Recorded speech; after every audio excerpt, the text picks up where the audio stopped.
A free man's worship.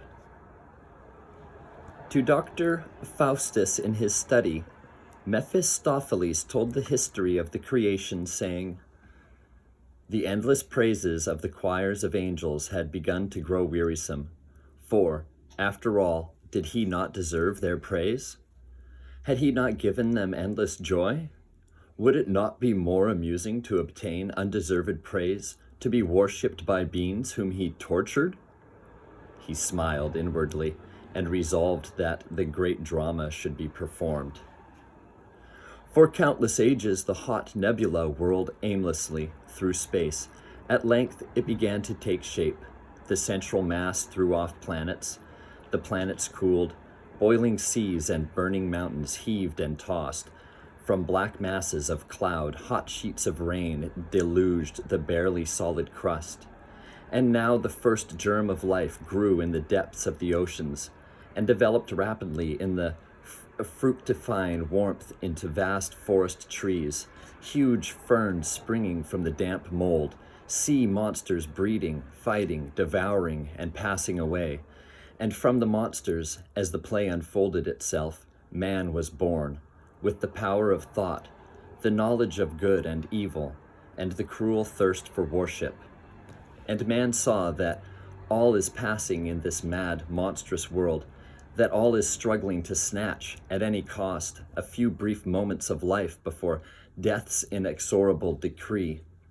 And man said, "There is a hidden purpose, could we but fathom it, and the purpose is good, for we must reverence something.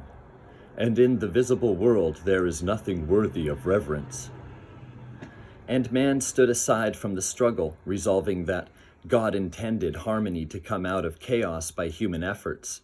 And when he followed the instincts which God had transmitted to him from his ancestry of beasts of prey, he called it sin, and asked God to forgive him.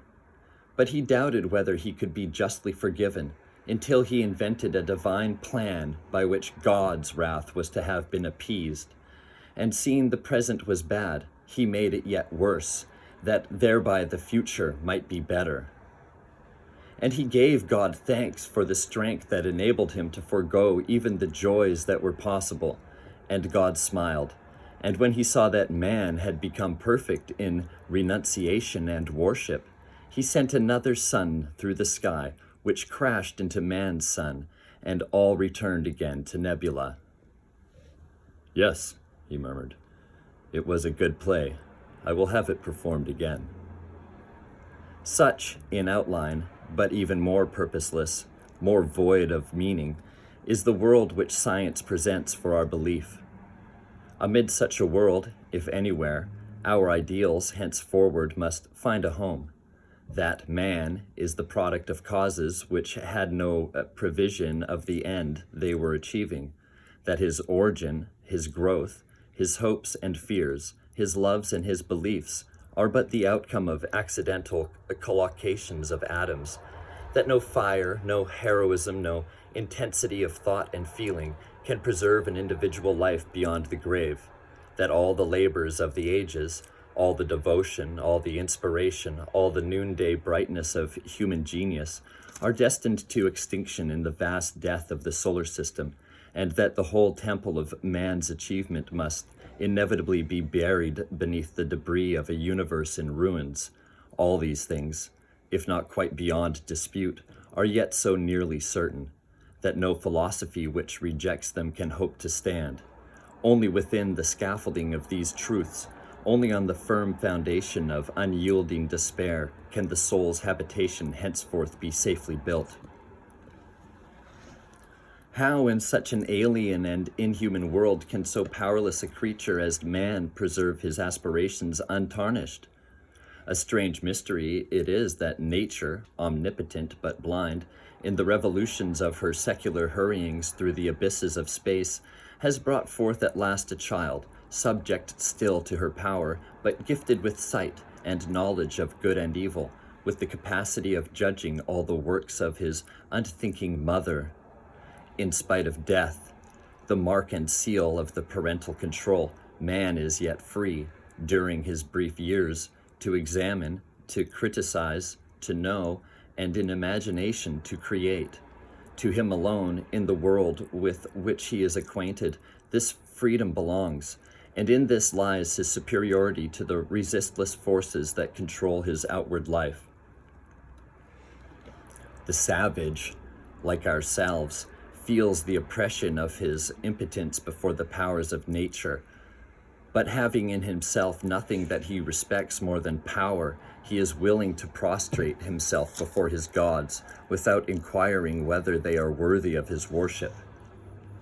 Pathetic and very terrible is the long history of cruelty and torture, of degradation and human sacrifice, endured in the hope of placating the jealous gods. Surely, the trembling believer thinks, when what is most precious has been freely given, their lust for blood must be appeased, and more will not be required.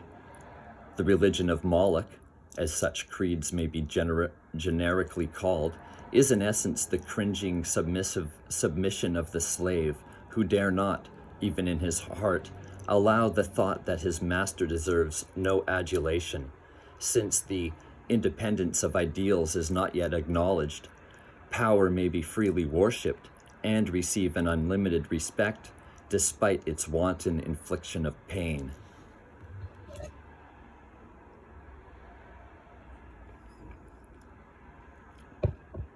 But gradually, as morality grows bolder, the claim of the ideal world begins to be felt, and worship, if it is not to cease, must be given to gods of another kind than those created by the savage.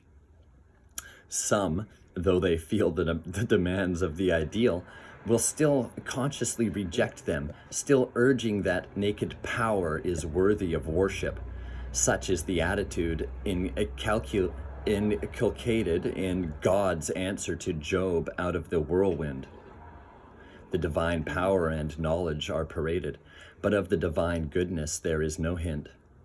Such also is the attitude of those who, in our own day, base their morality upon the struggle for survival, maintaining that the survivors are necessarily the fittest. But others, not content with an answer so repugnant to the moral sense, will adopt the position which we have become accustomed to regard as specially religious, maintaining that, in some hidden manner, the world of fact is really harmonious with the world of ideals. Thus, man creates God, all-powerful and all-good, the mystic unity of what is and what should be. But the world of fact, after all, is not good, and in submitting our judgment to it, there is an element of slavishness from which our thoughts must be purged. For in all things it is well to exalt the dignity of man by freeing him as far as possible from the tyranny of non-human power. When we have realized that power is largely bad, that man, with his knowledge of good and evil, is but a helpless atom in a world which has no such knowledge, the choice is again presented to us. Shall we worship force, or shall we worship goodness? Shall our God exist and be evil, or shall he be recognized as the creation of our own conscience? The answer to this question is very momentous and affects profoundly our whole morality. The worship of force, to which Carlyle and Nietzsche and the creed of militarism have accustomed us, is the result of failure to maintain our own ideals against a hostile universe. It is itself a prostrate submission to evil, a sacrifice of our best to Moloch. If strength indeed is to be respected, let us respect rather the strength of those who refuse that false recognition of facts, which fails to recognize that facts are often bad. Let us admit that, in the world we know, there are many things that would be better otherwise, and that the ideals to which we do and must adhere are not realized in the realm of matter. Let us preserve our respect for truth, for beauty, for the ideal of perfection which life does not permit us to attain, though none of these things meet with the approval of the unconscious universe. If power is bad, as it seems to be, let us reject it from our hearts. In this lies man's true freedom, in determination to worship only the God created by our own love of the good, to respect only the heaven which inspires the insight of our best moments. In action, in desire, we must submit perpetually to the tyranny of outside forces. But in thought, in aspiration, we are free, free from our fellow men, free from the petty planet on which our bodies impotently crawl, free even, while we live, free from the tyranny of death. Let us learn, then, that energy of faith which enables us to live constantly in the vision of the good, and let us descend in action into the world of fact, with that vision always before us. Let us learn, then, that energy of faith which enables us to live constantly in the vision of the good, and let us descend in action into the world of fact, with that vision always before us. When first the opposition of fact and ideal grows fully visible, a spirit of fiery revolt, of fierce hatred of the gods, seems necessary to the assertion of freedom. To defy with a Promethean constancy a hostile universe, to keep its evil always in view, always actively hated, to refuse no pain that the malice of power can invent, appears to be the duty of all who will not bow before the inevitable. But indignation is still a bondage, for it compels our thoughts to be occupied with an evil world. And in the fierceness of desire from which rebellion springs, there is a kind of self-assertion which it is necessary for the wise to overcome. Indignation is a submission of our thoughts, but not of our desires. The Stoic freedom in which wisdom consists is found in the submission of our desires, but not of our thoughts. From the submission of our desires springs the virtue of resignation. From the freedom of our thoughts springs the whole world of art and philosophy, and the vision of beauty by which, at last, we half reconquer the reluctant world. What? I may have repeated a line there. I don't think so, though. But the vision of beauty is possible only to unfettered contemplation, to thoughts not weighted by the load of eager wishes, and thus freedom comes only to those who no longer ask of life that it shall yield them any of those personal goods that are subject to the mutations of time. Although the necessity of renunciation is evidence of the existence of evil, although the necessity of renunciation is evidence of the existence of evil, yet Christianity, in preaching it, has shown a wisdom exceeding that of the Promethean philosophy of rebellion. It must be admitted that, of the feelings we desire, some, though they prove impossible, are yet real goods. Others, however, as ardently longed for, do not form part of a fully purified ideal. Others, however, as ardently longed for, do not form part of a fully purified ideal. The belief that what must be renounced is bad, though sometimes false, is far less often false than untamed passion supposes. And the creed of religion, by providing a reason for proving that it is never false, has been the means of purifying our hopes by the discovery of many austere truths. But there is in resignation a further good element, even real goods, when they are unattainable, ought not to be fretfully desired. To every man comes, sooner or later, the great renunciation. For the young, there is nothing unattainable. A good thing desired with the whole force of a passionate will, and yet impossible, is to them not credible. Yet, by death, by illness, by poverty, or by the voice of duty, we must learn, each one of us, that the world was not made for us, and that, however beautiful may be the things we crave, fate may nevertheless forbid them. It is the part of courage when misfortune comes to bear without repining the ruin of our hopes, to turn away our thoughts from vain regrets. This degree of submission to power is not only just and right, it is the very gate of wisdom. But passive renunciation is not the whole of wisdom, for not by renunciation alone can we build an empire for the worship of our own ideals. Haunting foreshadowings of the temple appear in the realm of imagination, in music, in architecture, in the untroubled kingdom of reason, and in the golden sunset magic of lyrics, where beauty shines and glows, remote from the touch of sorrow, remote from the fear of change, remote from the failures and disenchantments of the world of fact.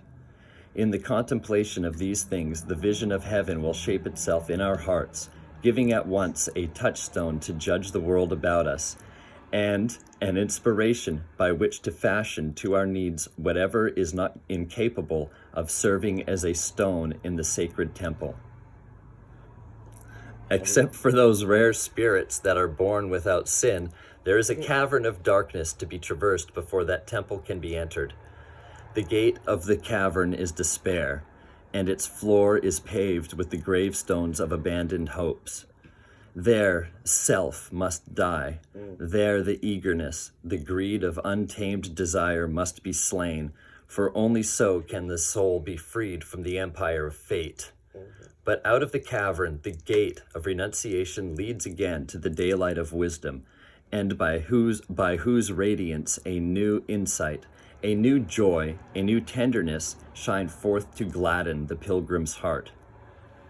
When, without the bitterness of impotent rebellion, we have learnt both to resign ourselves to the outward rule of fate, and to recognize that the non-human world is unworthy of our worship, it becomes possible at last so to transform and refashion the unconscious universe, so to transmute it in the crucible of imagination, that a new image of shining gold replaces the old idol of clay. In all the multiform facts of the world, in the visual shapes of trees and mountains and clouds, in the events of the life of man, even in the very omnipotence of death, the insight of creative idealism can find the reflection of a beauty which its own thoughts first made. In this way, mind asserts its subtle mastery over the thoughtless forces of nature. The more evil the material with which it deals, the more thwarting to untrained desire. The greater is its achievement in inducing the reluctant rock to yield up its hidden treasures, the prouder its victory in compelling the opposing forces to swell the pageant of its triumph. Of all the arts, tragedy is the proudest, the most triumphant, for it builds its shining citadel in the very center of the enemy's country, on the very summit of its highest mountain.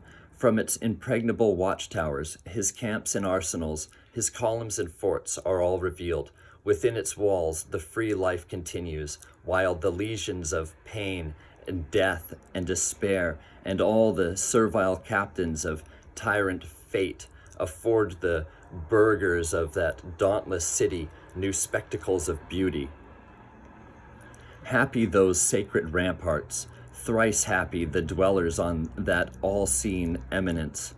Honor to those brave warriors who, through countless ages of warfare, have preserved for us the priceless heritage of liberty and have kept undefiled by sacrilegious invaders the home of the unsubdued. But the beauty of tragedy does but make visible a quality which, in more or less obvious shapes, is present always and everywhere in life. In the spectacle of death, in the endurance of intolerable pain, and in the irrevocableness of a vanished past, there is a sacredness, an overpowering awe, a feeling of the vastness, the depth, the inexhaustible mystery of existence, in which, as by some strange marriage of pain, the sufferer is bound to the world by bonds of sorrow. In these moments of insight, we lose all eagerness of temporary desire, all struggling and striving for petty ends, all care for the little trivial things that, to a superficial view, make up the common life of day by day. We see surrounding the narrow raft, illumined by the flickering light of human comradeship, the dark ocean on whose rolling waves we toss for a brief hour. From the great night without, a chill blast breaks in upon our refuge. All the loneliness of humanity amid hostile forces is concentrated upon the individual soul, which must struggle alone with what of courage it can command against the whole weight of a universe that cares nothing for its hopes and fears. Victory in this struggle with the powers of darkness is the true baptism into the glorious company of heroes, the true initiation into the overmastering beauty of human existence. From that awful encounter of the soul with the other world, enunciation, wisdom, and charity are born, and with their birth a new life begins. To take into the inmost shrine of the soul the irresistible forces whose puppets we seem to be, death and change, the irrevocableness of the past, and the powerlessness of man before the blind hurry of the universe from vanity to vanity. To feel these things and know them is to conquer them.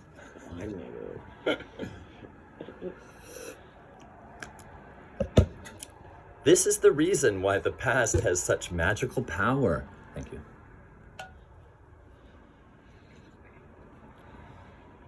This is the reason why the past has such magical power. The beauty of its motionless and silent pictures is like the enchanted purity of late autumn, when the leaves, though one breath would make them fall, still glow against the sky in golden glory. The past does not change or strive. Like Duncan, after life's fitful fever, it sleeps well. What was eager and grasping, what was petty and transitory, has faded away. The things that were beautiful and eternal shine out of it like stars in the night. Its beauty, to a soul not worthy of it, is unendurable, but to a soul which has conquered fate, it is the key of religion. The life of man, viewed outwardly, is but a small thing in comparison with the forces of nature. The slave is doomed to worship time and fate and death because they are greater than anything he finds in himself, and because all his thoughts are of things which they devour, and because all his thoughts are of those which they devour. But, great as they are, to think of them greatly, to feel their passionless splendor, is greater still, and such thought makes us free men. We no longer bow before the inevitable in oriental subjection, but we absorb it and make it a part of ourselves, to abandon the struggle for private happiness, to expel all eagerness of temporary desire, to burn with passion for eternal things. This is emancipation, and this is the free man's worship. And this liberation is effected by a contemplation of fate, for fate itself is subdued by the mind, which leaves nothing to be purged by the purifying fire of time. United with his fellow men by the strongest of all ties, the tie of a common doom, the free man finds that a new vision is with him always, shedding over every daily task the light of love. The life of man is a long march through the night, surrounded by invisible foes, tortured by weariness and pain, towards a goal that few can hope to reach, and where none may tarry long. One by one, as they march, our comrades vanish from our sight, seized by the silent orders of omnipotent death. Very brief is the time in which we can help them, in which their happiness or misery is decided. Be it ours to shed sunshine on their path, to lighten their sorrows by the balm of sympathy, to give them the pure joy of a never-tiring affection, to strengthen failing courage, to instill faith in hours of despair. Let us not weigh in grudging scales their merits and demerits, but let us think only of their need, of their sorrows, of these sorrows, the difficulties, perhaps the blindlessness, that make the misery of their lives. Let us remember that they are fellow sufferers in the same darkness, actors in the same tragedy with ourselves. And so, when their day is over, when their good and their evil have become eternal by the immortality of the past, be it ours to feel that where they suffered, where they failed, no deed of ours was the cause. But wherever a spark of the divine fire kindled in their hearts, we were ready with encouragement, with sympathy, with brave words in which high courage glowed. Brief and powerless is man's life. On him and all his race the slow, sure doom falls pitiless and dark. Blind to good and evil, reckless of destruction, omnipotent matter rolls on its relentless way.